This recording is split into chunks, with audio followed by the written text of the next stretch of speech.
Thanks very much for joining in. Thank you. Where do you think we're placed post demonetization and now with GST when it comes to consumption in both rural and urban markets? And where do you think we will be probably 6 months down the line? I personally don't think we need to worry about consumption or complain about consumption at all. I mean, we have lots of other things to complain about. Competition, yes, it's becoming more bruising. Government, yes, on occasion. But I think the consumption story is good. Consumers are feeling good. I often say my markets are different from the markets you track, and my markets made of real people are feeling quite okay. I think rural India every 10 years or so suddenly surprises us with the starburst of consumption when all the factors come, all the stars get aligned together. And I think we're seeing some such thing. The monsoons weren't bad last year at all. I think people are feeling better this year. There's a repeat. Of course, there are always, you know, in a large country, there is always going to be somewhere where there are more pulses supplied than demanded and so on. But on an overall basis, I think acts of God and acts of government, infrastructure, which is always a good booster for consumption, elections which are going to come up, which is always an even better booster for consumption, the promise of loan waivers, I think MSP has not been bad. So if you look at all the stars, they seem to be in alignment. Have we recovered post, say, demonetization? On demonetization, I think there are certain categories which were categories that were running on, let's say, black money. Those categories will obviously take time to recover. And I don't know if it's a good thing or a bad thing, depends on which side of the table you're on.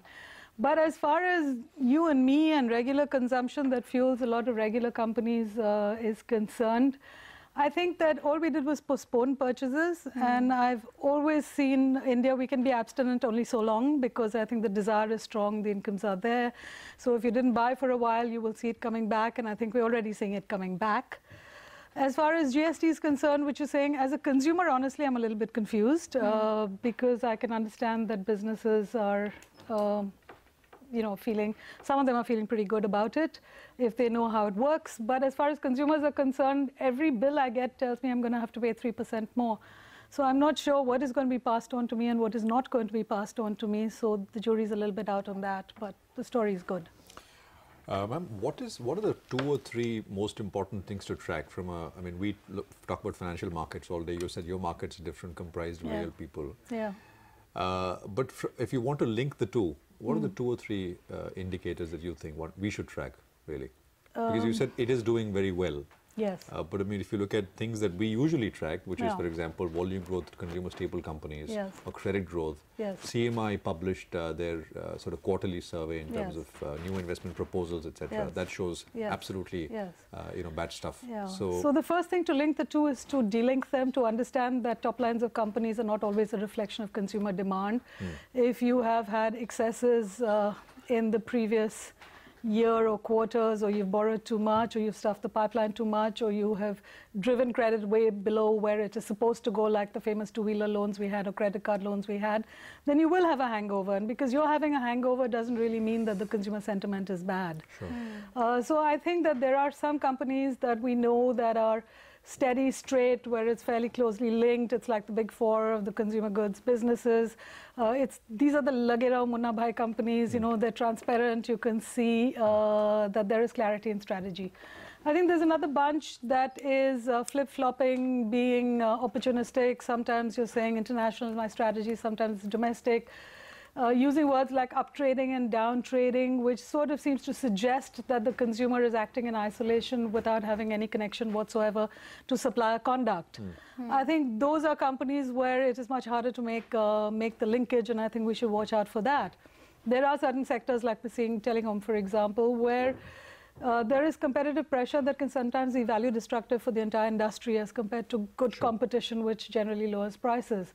Now, in those situations, I think the answer is really different. So, and then when we say that the total industry is decreasing, I mean, if Hindustan Levers had a bad time, then given its weightage in FMCG, of course FMCG will have a bad time. Absolutely. On the other end, discretionary? I mean, that... So, you know, I have a lot of trouble figuring out what is discretionary and what is staple. So we thought FMCG was a boring category. It was a we were in the post-FMCG world until I think Patanjali came and suddenly sort of stirred up excitement in the category and was saying, oh, really? I mean, is that what I'm putting in my mouth? I think about productivity tools. I think two-wheelers, cell phones, a lot of these productivity tools, even durables, consumer durables of all kinds. Productivity tools will continue to happen because we're all, time is money, right? If you have more time, you can go out and earn more. If you have a way by which you can store water, then you can work overtime and not wait till the water comes at 5 in the morning before you get to work or 6 in the evening. So I think there's a whole lot of pure productivity tools that will continue to do well. And then there is a whole set of products that you use which are quality of life improvers. I mean, you don't have electricity, you need an inverter. Right, you need an inverter, you need to have 2 lights and 2 fans, you need things that get charged. So I think those continue to do well, and then there are affordable indulgences. So what is discretionary? When you have a water shortage, is bottled water discretionary? It may be actually cheaper than an AquaGuard. I mean, is it a staple, is it not? So I think we have to sort of think the paradigm differently. Absolutely. Sure. Okay, that point's taken. Rama, just a quick thought with regards to consumer durables. You know, we've seen a great amount of sales which has taken place on the secondary side from the retail perspective in the month of June. So a lot of pre-buying which has taken place because of the GST discounts due to inventory liquidation. Do you think that's going to impact the festive season buying this time? Yeah, sure. I mean, but I'm saying the sanctity of the festive season, you know, where companies, you know, the usual metric we watch of how companies, how much of their total year's turnover companies make during the festival season. Maybe we ought to think of the festival season as starting in July and going all the way through to December. So yes, I think that there are a lot of deals on the market, and if you were in any case going to buy, bringing it forward by 2-3 months will impact it for certain categories like durables and so on. But I don't necessarily know that you will stock up 6 months of surf because it's coming cheaper, because the outlay is quite a lot. And for washing machines, ACs? Durables, I think, yes. I think durables, absolutely, yes. I think where there is a significant discount going, then you want it in your house. And festival season was a trigger. Now you've just changed the trigger to a trigger where things are you're getting the same thing and you're getting it cheaper. So it's an act of God, not a festival, so enjoy it. And net, do you think rural is going to be stronger than urban, or vice versa, or both same? I think rural, so the thing with rural is that in good times, even the non-agricultural rural income actually boosts up rather than dampens. So in good times, I think we're going to see a very strong rural surge. Rural versus urban does make sense. I think any good company should have rural because over half the economy flows through the rural, should have urban because a significant amount of the money is in urban.